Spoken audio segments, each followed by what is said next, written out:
We're live. Woo. Hey. Welcome, everyone. Happy Monday. Wow. Alive on a Monday. That is unheard of. Who do we think we are? I don't even know if I am alive, so we're going to be seeing how that works out. This could be the zombie Barb episode. We'll see. We'll give you a couple minutes to ease into this. Well, hello, everyone. My name's Ruby from Feed Real Institute. I am here with the lovely Dr. Barbara Royal. Thank you so much for joining us on our show today. You are very welcome. If you guys haven't heard of this wonderful woman, boy, are you missing out. We are so lucky to have her on. I have to make the text on my screen a little bit bigger to read all of your credentials because this is a really, really long list. Maybe I made it all up. But I will start with, she's the founder of the Royal Treatment Veterinary Centers, CEO, owner, and professor at the College of Integrative Veterinary Therapies, owner of the Animal Diet Formulator, adjunct professor at CalPoly, and a research member at the University of Helsinki Veterinary School. And if that's not enough, I can't even read the rest of it. We'll just be on for the entire hour talking about your credentials. It's true. It gets a little bit dull. And I just do all that stuff. And I tap dance and I sing and, whatever now. Well, Dr. Royal is going to be joining us today to talk about the Animal Diet Formulator, which is a really, really helpful tool that I think a lot of our followers aren't really aware of. So we're going to chat about that. We're going to chat a little bit about the Feed Real Summit. But I have a personal question to ask you because I did read that you are Oprah Winfrey's go-to veterinarian. This is true. This is true. What is that like? It's really normal, actually. It's sort of funny, you sort of think, oh, maybe, you become Oprah Winfrey's veterinarian somehow, and all of a sudden everything changes for you. And it's not really true. Basically, they come in, they bring the animals, I take care of them, they go home. So yeah. What does she have? Does she have cats and dogs? Dogs, just dogs, and it's a lovely relationship because when you're just dealing with anybody on this level about animals, I think this is really what brings us all together, what makes us all sort of, it's a common denominator. It's so easy to connect with people about animals. Yeah. So I don't ever feel, like weird talking to Oprah Winfrey or, it's just like, I'm talking about your pet and the health and what we're doing. And I think that's been a really great thing, just to sort of see that from, somebody who's that famous, who probably, just is always dealing with all kinds of people. But when she's talking to me, we're talking about her animals and she's really involved in present. And then it's the same, with the person who lives around the corner who comes to me. That's what we're talking about. And we're trying to make sure that their animal stays healthy. We're talking about love. We're talking about, this connection that we have with our animals, with the planet, with, how do we keep them going? How do we love them more? How do we make sure that what we're doing makes sense to them? That's, it's the same whoever I'm talking to. Yeah. Yeah. So it's funny because people do, and it's, and it's not like suddenly, she shouldn't give me a car. They just, they have their bills and they do their things, and it's the same. So it's really actually lovely because it was an education for me because it was early on. It's been many, many, many years now. So I met her years and years ago at Paws when I was working there. I'm still on the board of directors there, but at the shelter. And so when she was getting some shelter puppies, I met her. I didn't even recognize her. Like I was, sort of working that Sunday, and they were just like, oh, we're going to have to, these puppies are going home and blah, blah, blah. Can you go in and do a vet talk? And they didn't say anything. Nobody said anything to me. So I just went in and I was like, hi, we're talking about it. And I was like, after like a little while, I'm talking like,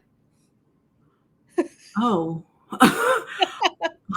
I know who you are.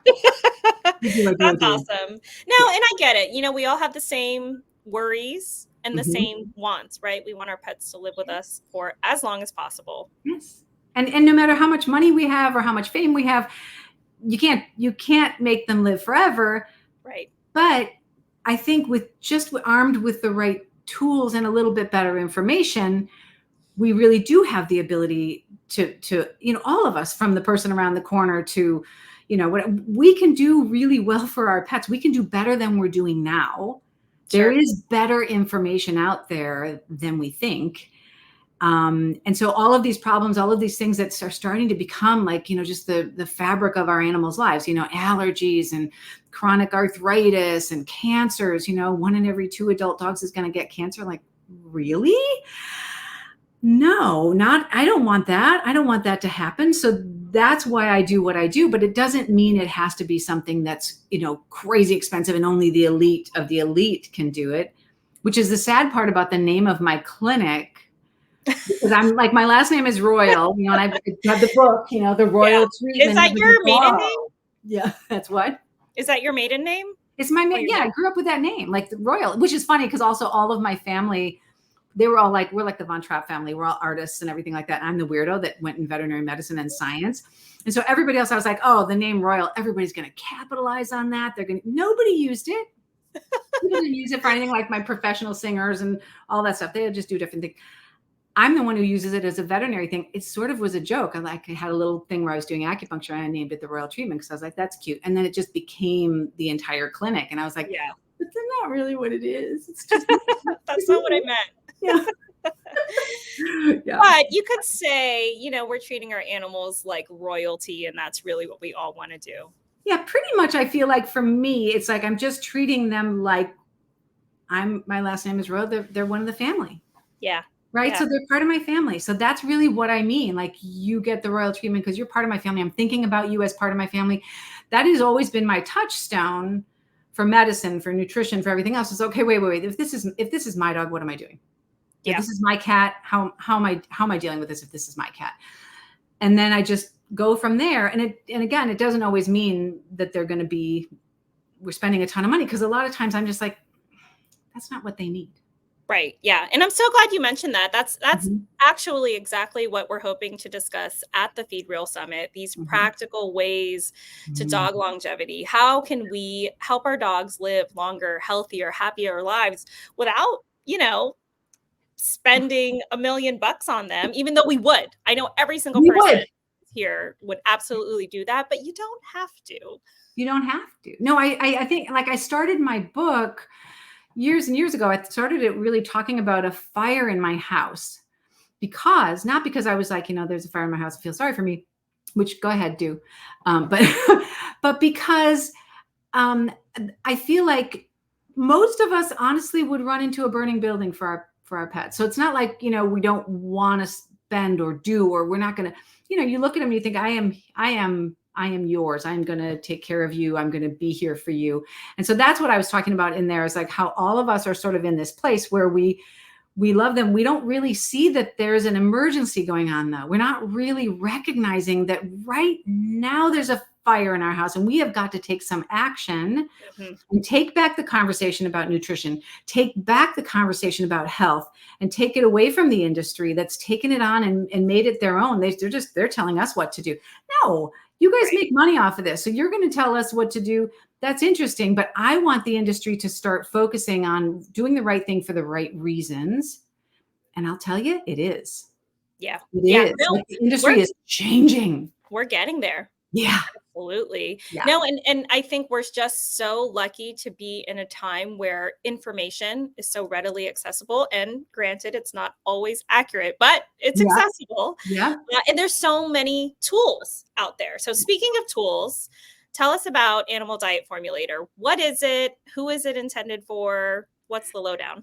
Yeah, the Animal Diet Formulator sort of came about because of Steve Brown, right? So Steve Brown it was a raw food formulator for years and years. And I worked with him, I don't know, it's got to be at least 15, 20 years ago when we started.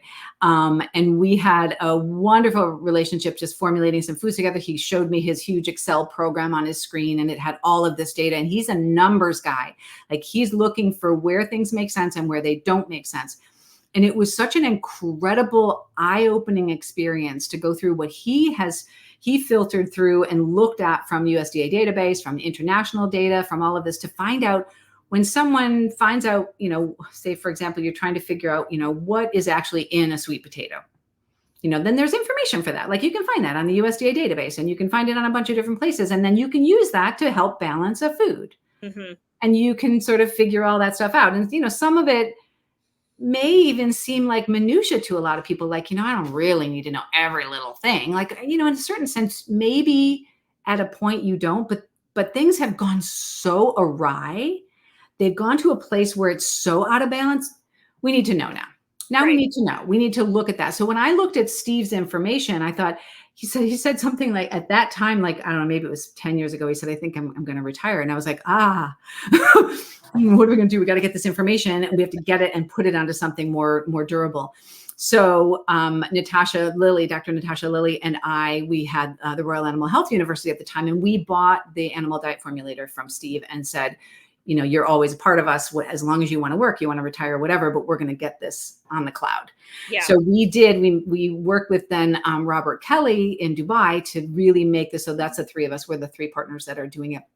And we made Robert and all of his team, really, because I'm not IT at all, put this on the cloud and made it into something where it was from the Excel program that was so clunky and terrifying for me. I would be like, Steve, fix that and make it work. And then he would do some punching and I'd be like, oh, that's right. Mm-hmm. But I couldn't do that myself. Now we put it on the cloud so that it's really fun. It's sort of like my nutrition video game where I can put in ingredients and find out what's going on. I can see, do I have enough magnesium? Is there enough fatty acid balance here? Do I want to have more omega-3s? Am I dealing with taurine or not? Like all those things. We're really looking at those and those, different nutrients and trying to make sure that we understand where the problems are in terms of what kind of information is out there, and then make it happen for a recipe.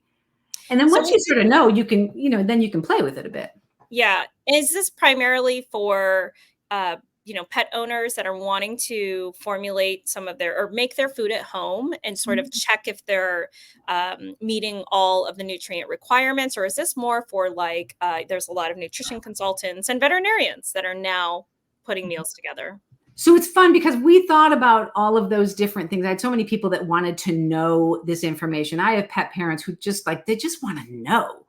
And you don't really need the commercial formulating software with all of the different premixes in it and things like that. And those are more complicated actually in the program, and they're harder for us to put together. So we ended up doing different levels. So if you're an individual and you want to have it, it's not very expensive and you can do that and you can play with it. You can say, oh, my cousin just gave me a whole bunch of venison and now I'm going to make a formulated, a balanced recipe for the next 3 months for my dog. Cool. Do that. Or I can source this suddenly cheaper at the store than this. Do that. And then you can have a balanced recipe, which is really fun. Mm-hmm. And so that we have for veterinarians that want to just be able to formulate foods for their clients, or say, hey, you've got a kidney case, you want to do a low phosphorus.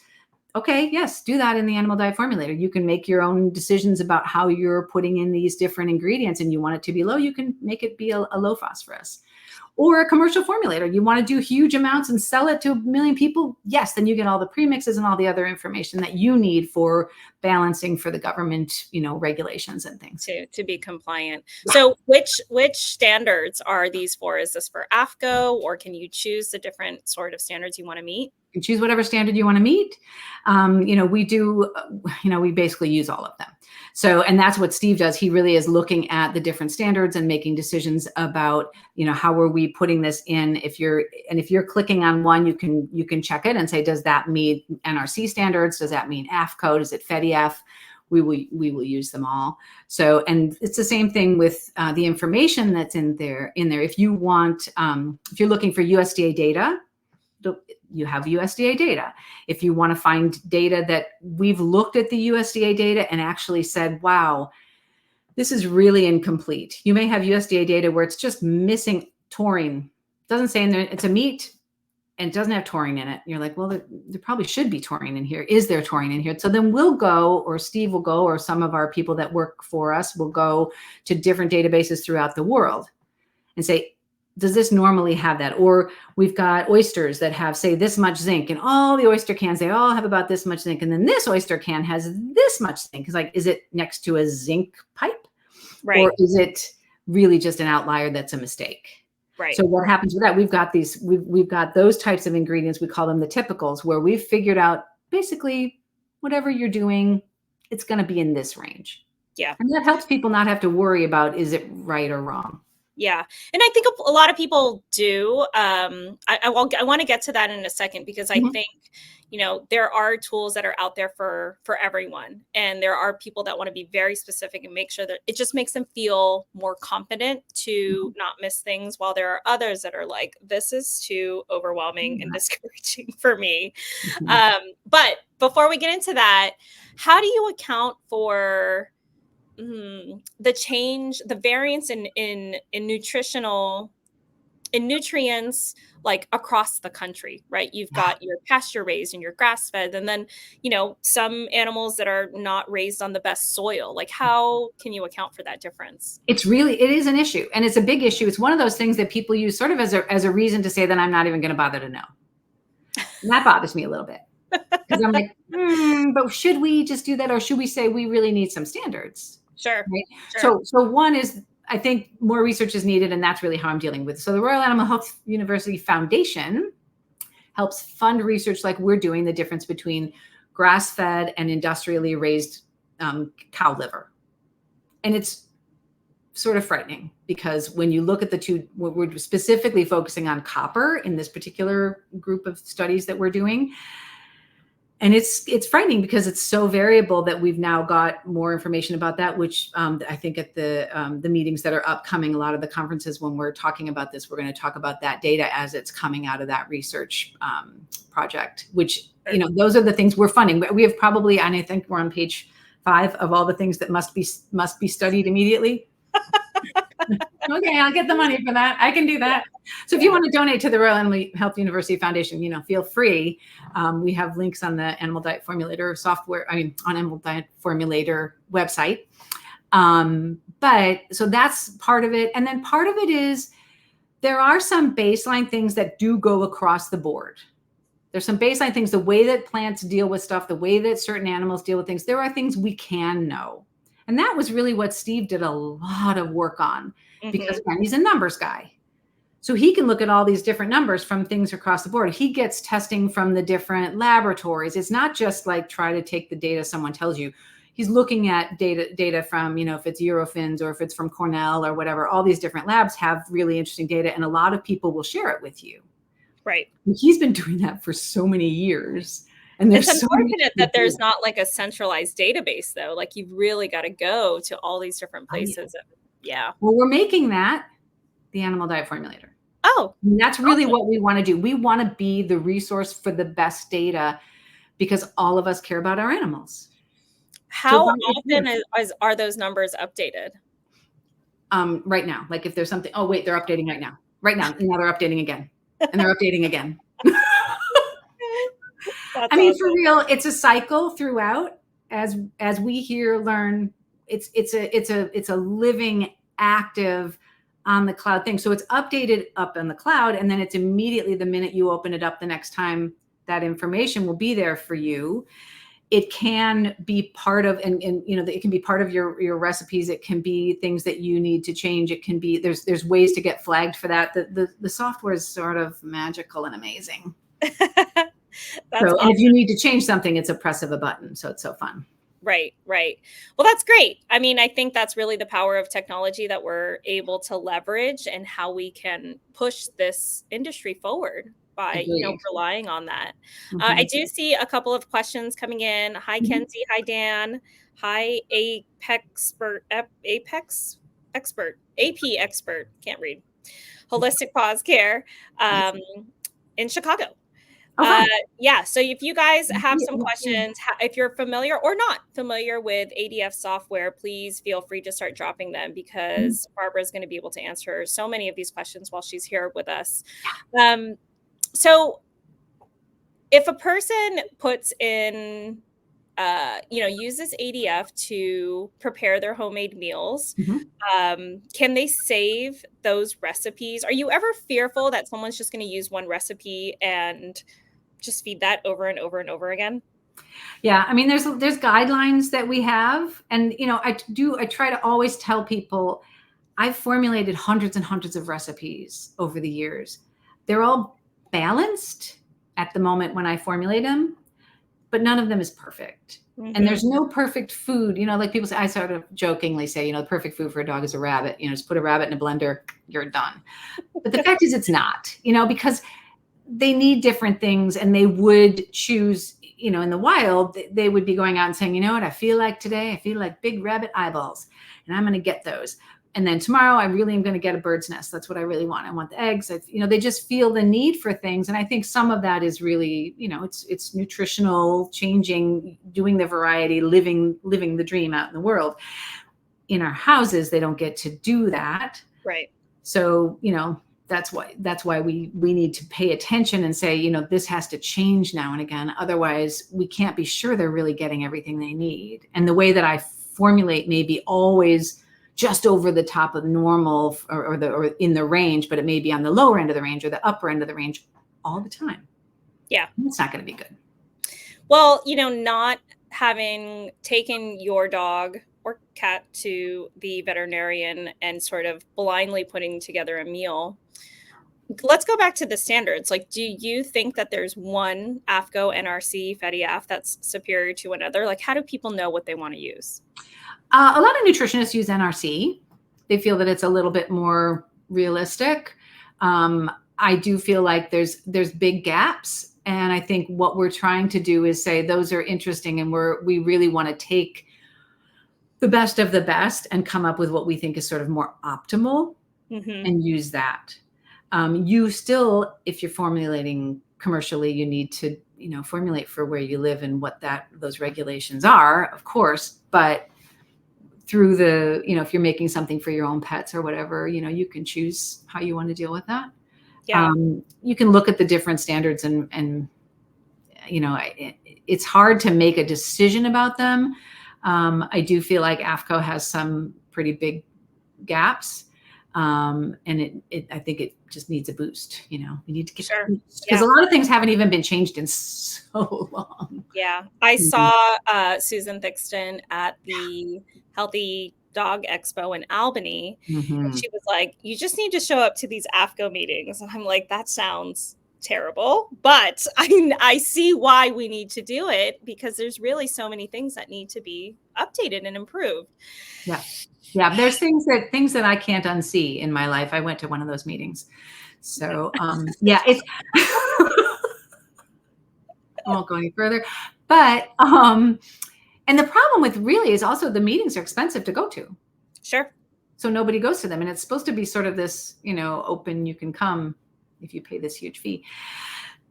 So there's some trickiness there that doesn't really make sense when you're talking about nutrition for all animals. Like, we should be able to know what's going on in those meetings. Yeah, for sure. So what do you say to the pet parents who sort of get overwhelmed when they can't make all of those values green, or, like they're not, because it can be a little bit nerve-wracking where you're like, oh, I just added a little bit of beef heart, but now all of my everything else isn't working. Everything is messed up, and you don't know really where to change. Like, how concerned should a pet parent be when it's not perfect? Perfect is such a, it's such an icky word. I agree with that. We should know what we're missing. We should just know, like, okay, if I know that maybe my, vitamin A is a little bit low, or my, you don't really, there's certain things you should know what's going to be toxic and troublesome. Maybe if you are formulating, just get an idea, look up these ingredients. There's not that many, but to make it perfect, it doesn't have to be perfect all the time if you're changing recipes.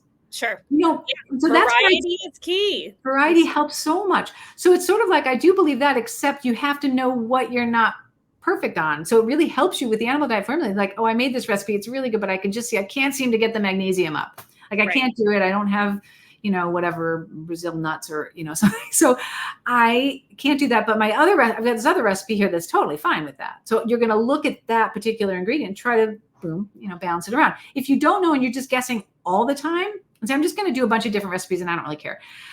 No, because I have animals that are very, very sick because people did that. So I see this clinically. It's not even something I take lightly. I get to the point when people say, no. So in the end, I just put another teaspoon of the bone meal in there. I'm like, okay. She's like, it's weird because the poop's really white. I'm like, yeah. Yeah. But people are just like, and I added this vitamin. I just added a big, huge vitamin because I don't really know. So I'm adding a vitamin. I'm like, okay, so now you've got all these minerals that are too much and your kidneys are going, ow. Right. And we don't know. But the fun part about the diet formulator is then and then you can do something about it. And if you can't, you contact us and we help you. Yeah. Yeah. Oh, so does it come with some sort of support?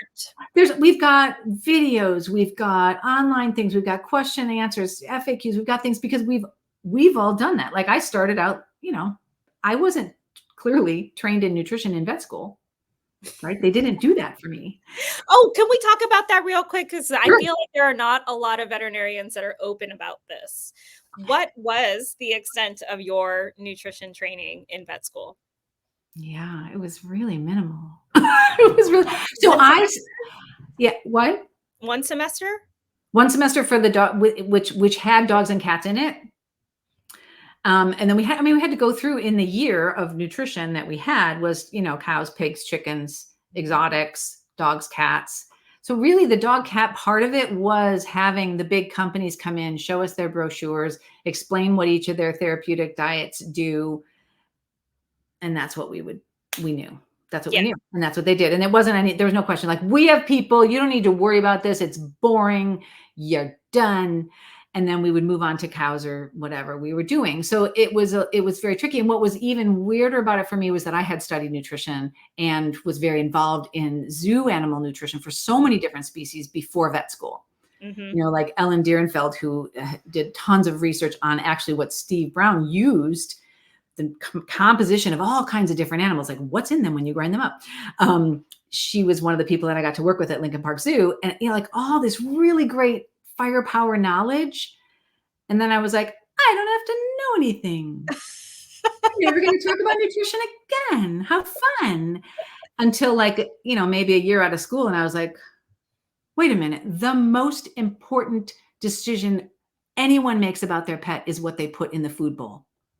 I mean, Right. that's far nothing. That is the most powerful medicine we have. It's the most powerful cause of health that we have. That's it. It's the most powerful thing. And if I'm a veterinarian and I'm trying to create health, what am I doing not thinking about that? Mm-hmm. How can I not talk about that? And so that's why you can hear it. I'm insane. I'm like, I have to talk to you about nutrition. Yeah. Right? No, but you're absolutely right. I agree with you completely. We go to a lot of veterinary conferences. We're going to AHVMA this weekend. Very excited about that. That's probably my favorite one because we're like with our people, like it just feels good. I'll be there. We'll hug. It'll be good. Yeah. Yeah. We did AVMA earlier this year, which is more of a conventional veterinarian conference. And, the two concerns that we hear when we talk about advocating for fresh food, one of them is always bacteria, which there's just not enough time in the day to get to that. But the other one is imbalance. And you mentioned that you have some people that are making their food at home, whether it's gently cooked or raw, and you're seeing the effects of those nutritional imbalances. Is there something that you can pinpoint, like some sort of common recipe that they're using or like cooking at home that they keep showing up and you're like, this is not it? Yeah. It's really tricky. One of the main things that people do is literally the thing that everybody uses for bland diet, right? So everyone's like, I'm just doing some ground beef. I boil it and then I add minute rice to it. And then that's it. And they're doing it 50-50. So people don't realize when you feed meat isn't just protein. So they're like, I'm doing a lot of protein. And like, meat probably with what's in there is about maybe 40% protein. And then you're cutting it in half by adding the rice. So you're back down to 20% protein. It's like, okay. But even that, it's so unbalanced, right? It's not like any animal out there is going to choose to just eat the muscle meat on the prey that they kill. They're going to be eating, livers and intestines and brains and other things, right? And cartilage and nerve, tissue. There's so much they have to eat. So the problem is people just choose something easy. Like, oh, I heard in one ear that you said dogs are carnivores. So that means I'm just going to feed them meat and they're fine. And I get that the most. And the boiled part of it also makes me really sad because then the fat's gone. So there's 3 things in food, everybody, really basically 3 big things in food. It's going to be carbs, it's going to be protein, or it's going to be fat. In a carnivore, you really want most of it to be the protein and the fat. And that's the deal. That's sort of the simple part of it. Sure. Not very many carbs. You just want the other 2. So you boil away all the fat and then you pour it out with the water. You're really getting a very, very strange diet. And, rice has almost no nutrients. And when it's something like, a pre-cooked rice, ooh, wow, you're missing a lot. So those are big problems. Even with potato, even with what people say, sweet potato is amazing. I'm like, sweet potato is starch and a lot of sugar and not very many nutrients. Right. It doesn't help that much. So those are the things that are the biggest ones. We can do better than that. Yeah. Yeah. Well, and that's why we have the software. And and I'll be honest, like I have never been a huge fan of like the spreadsheets, or, there are some nutrition consultants out there that are, gate the information and they're like, you've got to pay me, otherwise your dog's going to die. It's hard, I think it's a very strange evolution to just getting back to common sense nutrition. Mm-hmm. And I feel like none of us who are sort of really looking at fresh foods should be fighting about it. We should be going, yes, so it's like the idea about diversity, like let's start being envelopingly loving to each other. Let's start that makes you calm down. Right. Okay, you can calm down. Here's a way you can calm down and have some more fun with it. So for me, I have clients, they arrive in tears and they've been yelled at by every doctor they know because they were thinking about feeding a fresh raw food. They've been to internal medicine and they've had surgeries and whatever, right? It's usually a combination of like the perfect storm. And I'm like, wow, that's a lot. But then I'm like, let's take a deep breath and forget everything we know and start again. So what you can do is periodically buy a bag of something. Now in our world, there's lots of commercial food out there that's not crazy expensive that you could buy a bag of, keep in your freezer and periodically throw that into the food. And if they're used to fresh food, they can deal with that. You just have to be sort of careful watching your animal, right? Your animal, do it the right way, a little bit at a time, whatever you think. Mm-hmm. But know your animal and allow yourself to use somebody else's perfect recipe. I mean, I have a list for my clients of foods that we can get around here that I know source really well. They're pasture raised. The animals don't suffer. I mean, again, everybody wants things to be great. You can't afford maybe to do it all the time because they're sourcing well, they're doing all that. It's going to cost money. And then get yourself a pretty good recipe. You can buy a recipe off the Animal Diet Formulator software. Just buy a recipe. You don't want to buy the whole software. You're not interested in that?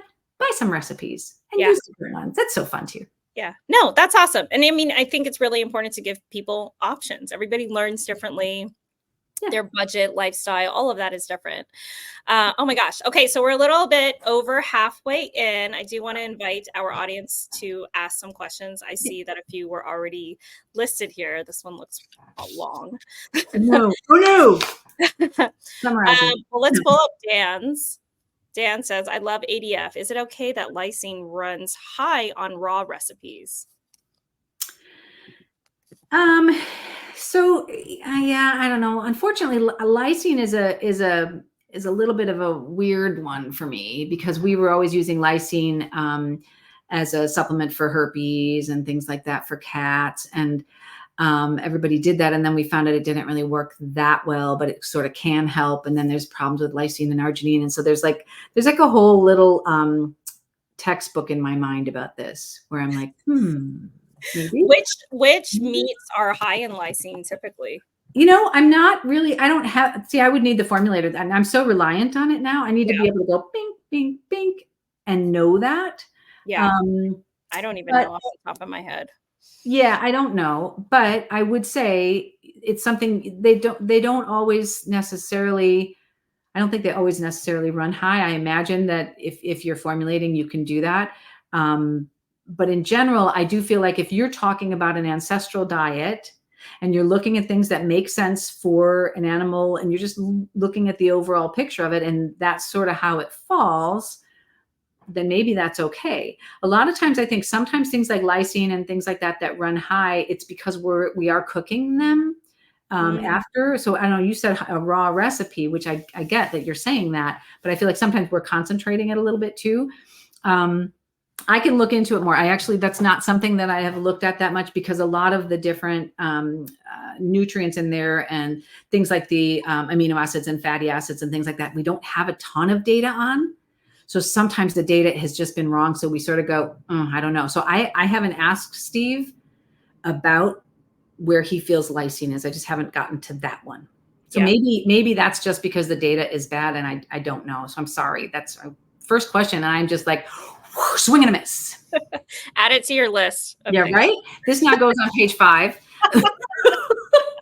Things that must be figured out immediately, right? Yeah.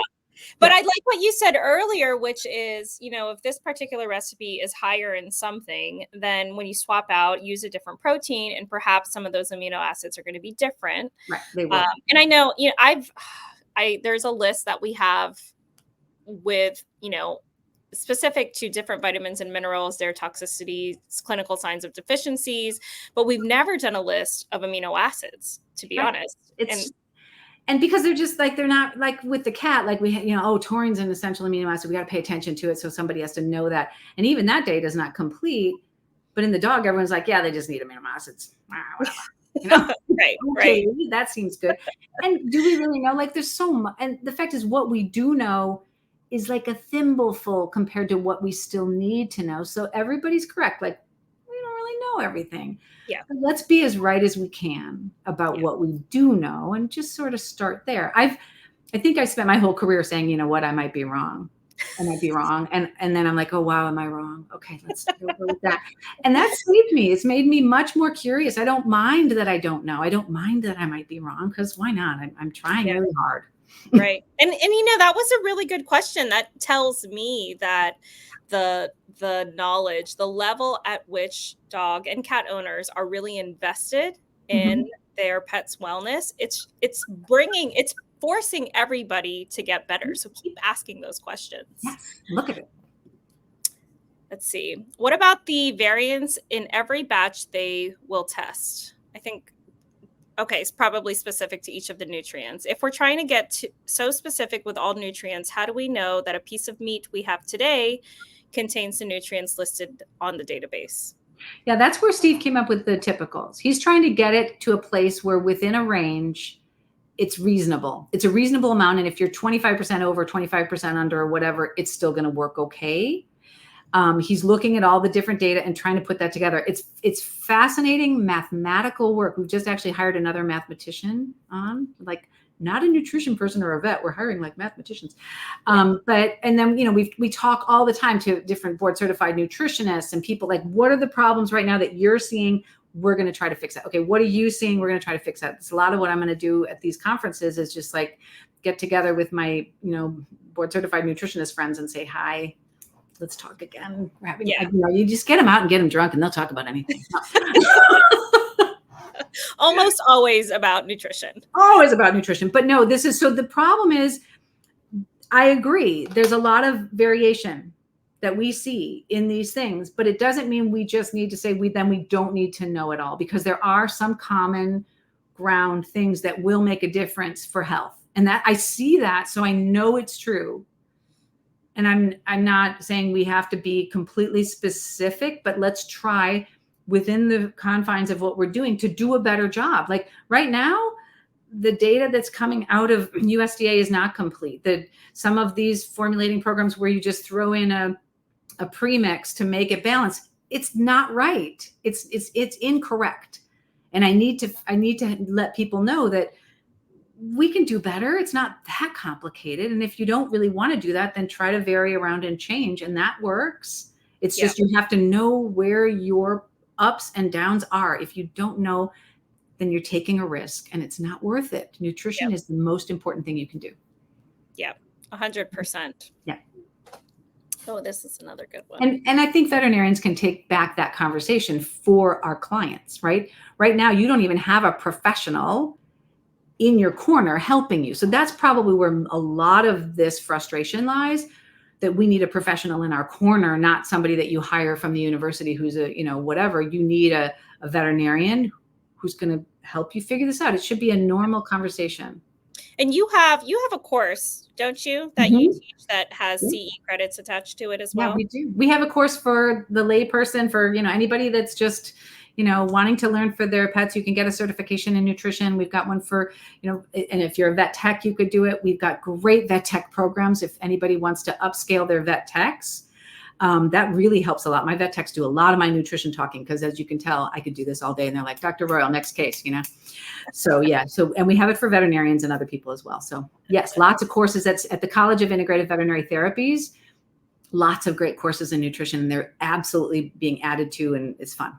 No, and I think that's key. I think people that are going to switch to a fresh food diet are going to do it with or without their veterinarian's help. And that's our pitch. We came out with our course earlier this year and got it RACE certified. And everywhere we go, we talk to vets and we're like, are your clients asking you about fresh food?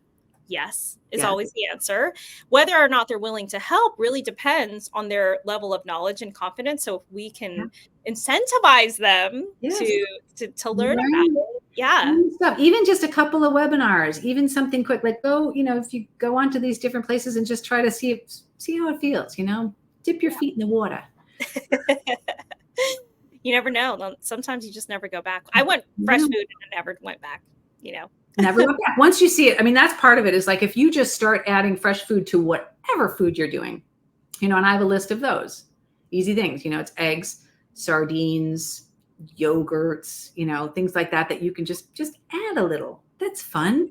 And see what happens. You'll suddenly be like, wow, looking better. I might be going full on this. Yeah. No, the problem is when your dog or cat stops eating the other stuff in the bowl, they're trying to tell you something like, actually, I hate this stuff. It's cardboard. Please don't feed it to me. I have so many people come in. My dog's a picky eater. He'll never eat raw food. I'm like, your dog's not a picky eater. Your dog is smart. Yeah. Your dog doesn't want that. 100%. Yeah. What about omega and fat ratios for senior dogs that have been fed raw all of their life? And I think she's asking specific to the formulator. Should we be increasing those amounts of fat ratios? No, not that I know of. Like, for specifically increasing dramatically, what we really need actually is to make sure that they're getting enough protein to keep their muscle mass on.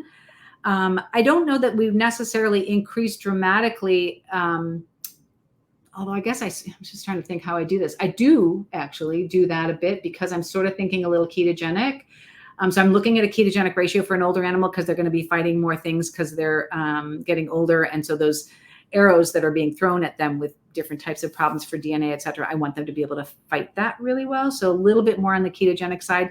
So maybe yes, specifically. And I think we have a sort of a really interesting take on the metabolic needs of animals in the Animal Diet Formulator. It's not just the few that you have, in some of the other programs, or even what AFCO or FEDIF or NRC have. We're trying to do more of a metabolic need type thing, where you can really assess what your animal needs by age and by activity level. Mm-hmm. In that, will give you different ratios of what you might need for your fat and protein. I like the fats to be increased a bit, maybe certain fats. I try not to go too, heavy on some of the omega-6s and things, but at the same time, you need them. So don't throw them out with the bathwater.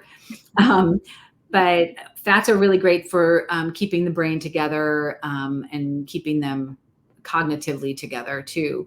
So, but it's really going to be about a lot of, to me, it's always like, and then it's this mix, like, make sure your vitamins are okay and your choline and your, yeah. No, it's a lot. And just to sort of tag onto that, it's just, if your dog has been fed raw, I think their entire life, there are some things you need to be adding in when they get older, but feed the dog in front of you, right? That's such a general question that you were trying to answer. And and it's a reasonable one. I get it, because people say stuff, like they say stuff online. Everyone's like, now you're doing this, you got to do that. It's like, it isn't really going to be that easy, a blanket, but it's not that complicated if you look at your animal. And if your raw food is heavy in fat already, right? I don't know what raw food we're talking about, but if it's a fresh, balanced raw food, you're going to try to just deal with the life stage you've got in front of you and the activity you've got in front of you, make sure that they're looking healthy. And then, that's where, again, I think a veterinarian should be helping you with this. Yeah. I mean, I look at an animal coming in, I'm like, wow, your fatty acids are totally not balanced. I can tell just by looking at your hair coat. Like, this is what's going on. Look at that skin. Like, I got to do something there. Like, I should know that.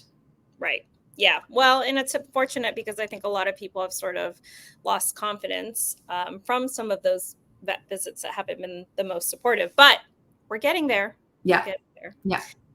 Dan is back. Dan says, when balancing raw diets, should I use modified Atwater or does it not really matter? For those of you that are not familiar, that's basically what we use to calculate caloric density when Mhm. we're looking at these meals. This ADF, what is that based on? You can choose either one. It's either commercial or not commercial. So with the commercial stuff, it's really because it's going to be more, dry matter and things like that. So you're really, what we want to do is do based on what you're formulating for. So, Yeah. if you are, a commercial user and, then you might be doing, choosing to do a modified Atwater or not modified based on what ingredients you're putting in. So it does matter because it changes what you're saying is, the caloric content of that food. So it does matter a bit to know what you're putting in, but it is a little bit in the weeds kind of a question, which a lot of times I have said, like, it seems to be the first thing that comes up on most of the programs. Like, do you want to formulate in Atwater or modified Atwater? I'm like, I don't think that should be first. Because I think people they're like, who's Atwater? It's overwhelming. It is. Is it about the water in the food or what's it about? It's like, yeah. So it's a little bit more complicated in terms of the calculation. I just don't think it needs to be front and center so much. Yeah. Yeah. I'll admit I haven't opened ADF in quite some time, but years ago when I first tried it out, I remember that there were some things like, your fur on sort of meat cuts that weren't listed. Mhm. And, a lot of people have more access to these know. whole prey models. Do you Great. get those back on there or on there and available? So the problem is not really us. It's like we have to be able to get the That data. data.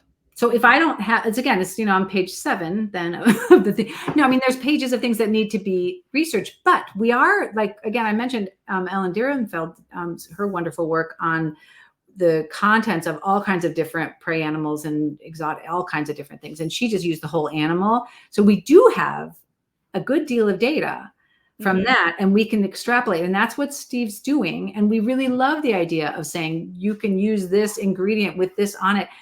Because, we start with like chicken with meat, without the meat, chicken, skin, chicken with skin, without the skin, the meat without the skin, or with the skin, or with the bone, or whatever. So that kind of thing. Well, then we get to the fur, which is a natural fiber. So those things, I think they're fabulous. And we need more data on what's in there. So that's our problem. It's not really that we don't want to put it in there. I want it in there yesterday. But if the USDA doesn't have good data on it and people can't trust the data or they're not really sure, then it's tricky for us. We want to make sure we're doing what the establishment expects and where that data comes from. We have to get good science behind it. I'm all about the science. I was a chemistry major before finishing college, and it was a big deal to me. This is a personal question on my part. Years ago, Dr. Karen Becker circulated an article about crucial ligament tears and how manganese deficiency was very common among the dogs that suffered from this. And where are the places that you can find manganese most commonly, which was fur, feathers, stuff like that. Yep. And our team reached out to her to ask for the citation of that article. Are you familiar at all with where that science came from, or is that sort of a thing that we're all just relying on what Karen said? No, I think usually when she says something, there's science behind it. She's such a geek. She does everything. But no, so I'm sure there is. I'm certainly happy to try to find that for you, but I don't know that one. But a lot of it has been researched, like what is in different parts of the body. I know we've got data on a lot of this. There are more ingredients in there now probably than when you started with it, for sure, in terms of what we've got. But yeah, those are things. That's a lot of why we say, like, if you're only doing prey model and you're not including vegetables or other things that might be a little bit outside of what you might think prey model would be, we're not going to get a balanced food because you're not actually getting prey animals and they're not running wildly all the time. So that's changing the tenor of what their fat and their muscles even are. even just stress hormones or the way that they're functioning, what they're eating, how they're living and rolling, that adds or takes away nutrients. So we need to balance based on what we have, which is often industrially raised animals. I would prefer, because I love animals and I know everyone that's watching does love animals, that we only buy products from companies that are actually keeping those animals healthy and happy too. So pasture raised is better, but yeah. Yeah, no, I agree. And, Dr. Becker's a busy woman. Like, I Oh, didn't no. expect her to read our email and get back right away, but I'll ask her why she didn't answer your email. I know you reach out. Karen? No. I mean, honestly, really is like sometimes I do get home and I'm like, wow, okay, there's 1,000 emails in my box. Yeah. I'm going to I die. get it. So yeah, so we just do what we do. But yeah, so I think there's lots more information. See, again, so much more fun stuff to learn. Very exciting. 100%. Okay, I think this is the last question that we have time for. What are the disadvantages of overfeeding omega-3s, and are there reasons to be cautious about excessive intake? Yeah, for sure. So I see that a lot. So interestingly, too many omega-3s and too few omega-3s show the same signs. Yeah. So people are always like, oh no, my dog's got this really horrible flaky skin and we're seeing it, they're itchy and they're just sort of miserable. So we've been adding, like, doubling the omega-3 dose and it just seems like it's getting worse. I'm like, yeah. So it's like just there's a balance for all of it. And it's hard. Again, I think a veterinarian should know that and help you. But okay, so maybe we don't yet, but we're gonna as we take these courses. But the omega-3s are within a range and they should be within a balance with the omega-6s because they do stuff together. And they're playing on their teeter-totter. So you want them to be doing their job correctly, not too much. And so I usually say with omega-3s, when I'm supplementing with an omega-3, people say, oh, you should give omega-3s every day because it gets destroyed in freezing, it gets destroyed in cooking, and it gets true, very fragile, get it. And yet I only recommend giving it as a supplement 2 to 3 times a week for the average Joe dog. I mean, as a supplement, like a fish oil supplement, not a people are doing it every day and having problems with it. And that's I'm seeing that. And clinic, the best part about having a clinic and working full-time as a doctor is I get thousands and thousands of actual cases and I can see how it works in the animals. Yeah. And that's the important part for me. Like, is it making animals healthier and happier? That's what I want to do. No, I love that. That was actually a really good question because I think people along the same lines of like wanting to do it perfect, there is such a thing as like overdoing it. That's like with vitamins. People just like, well, I'm just going to make sure that I'm going to give an extra vitamin. It's like, don't do that. Yeah. Let's figure it out. Let's make sure we're doing the right thing. And we can. And, I'm glad that you mentioned that, you being able to see in your clinic these like real time, these case studies. That was actually something that I'm looking forward most to hearing you talk about as one of our panelists at the Feed Real Summit. What are you looking forward to? I'm looking forward to just the collegiality of it. I just miss being with my colleagues since COVID. We've all been so slow to get back to it. And I love this, but I really like it when we're in person because I feel like more gets done, more gets understood. We connect in a way that brings the science forward. We're not just there, talking about the latest lipstick shades. We are there talking about real stuff. And I just love that because I feel like the ideas happen, the changes happen in what we do. We get jet fueled to move forward. And there's big leaps after conferences like this. So I think the Feed Real should be really fun because, you're going to have some great speakers that can give you a little bit more like, I didn't know that. And that's what I've spent my life wanting to find. Like, am I wrong? I'm wrong. I didn't know that. Super. Yeah. And that's what I look forward to the most. I just love it. And I love sharing stuff and listening and hearing my colleagues because they're so smart and so wonderful. Well, we've got a crazy lineup, to be honest. It's a little intimidating to see all the like nerds and powerhouses that are going to all be in one room together. Yeah. Yeah. But I am super excited. I know it'll be great. And it's, it's interesting because I like that it's, Feed Real because even at the Animal Diet Formulator, it isn't just about raw, it's fresh. And if you want to cook it, like on our program, you can press a button and say, what kind of cooking are you doing? Is it in the oven? Is it in a slow cooker or whatever? And we can tell you what the nutrient changes will be. That's awesome. It's awesome. And so that can really help you still give a balanced food, however you want to do it. Yeah. because not everybody can or wants to, or I'm such a realist that I love that, this is feed real. That's what we need to do. We need to be looking at what's in front of us, understanding that it's a little bit of a game in life anyway. Nothing's going to be perfect, but let's do the best we can do. Yeah. Yeah. Do it real. Awesome. Feed real. On that note, guys, we have a few tickets left for the Feed Real Summit. So that's happening on October 14th. We've got some amazing speakers coming: Rodney Habib, Angela Ardolino, Dr. Ruth Roberts, who, oh my gosh, I had a live with her last week and she's just like bursting. I'm like, your head is not big enough for your brain. Super. Amy Renz from Goodness Gracious is also going to be there.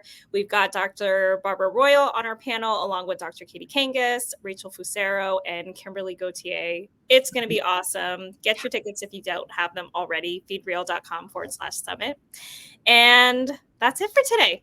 Yay. Thank you again so much for joining us and telling us about ADF. I have all these personal questions about your fun facts that you sent me that we're going to have to get to another time. We can do it another time. We did silliness. We've had a lot of silliness, but we'll do that even in person. All right. Sounds good. Thanks everyone for joining in. Have a good week.